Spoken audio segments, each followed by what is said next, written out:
অনেক বাড়িতে পানি ঢুকেছে। পানিবন্দী হয়ে পড়েছেন শত শত পরিবার। সদর উপজেলার চর শিবেরবাতি গ্রাম থেকে আরো জানাচ্ছেন মমিনুল ইসলাম মঞ্জু। উজানের ঢল এবং ভারী বৃষ্টিপাতের কারণে কুড়িগ্রামের নদ নদীগুলোতে পানি বেড়েই চলেছে।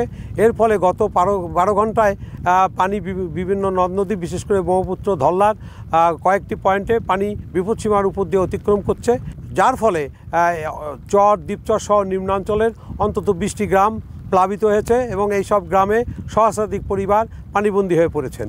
আর বৃষ্টি কিন্তু এখনও অব্যাহত আছে। আমি এখন আছি সদর উপজেলার চর যাত্রাপুর ইউনিয়নের শিবেরপাতি গ্রামে। এখানে শতাধিক পরিবারের বাড়িঘরে পানি ঢুকেছে। তারা কিন্তু এখন অসহায় অবস্থায় দিন কাটাচ্ছেন, কারণ তাদের বাড়ি থেকে বের হওয়ার কিন্তু কোনো সুযোগ নেই নৌকা ছাড়া, যার ফলে তারা কিন্তু দুর্ভোগে পড়তে শুরু করেছেন এবং তাদের পানীয় জলের টিউবওয়েল ডুবে গেছে, বাড়ি ঘরের ভিতরে পানি ঢুকেছে, যার ফলে তাদের কিন্তু এখন যত দিন যাবে তত পানি বাড়বে এবং ততই তাদের দুর্ভোগ বাড়বে। তো এই ছিল কুড়িগ্রামের শিবেরবাতি চর গ্রাম থেকে সর্বশেষ তথ্য। বন্যা পরিস্থিতির খবর জানছিলাম। এখন দুপুরের সময়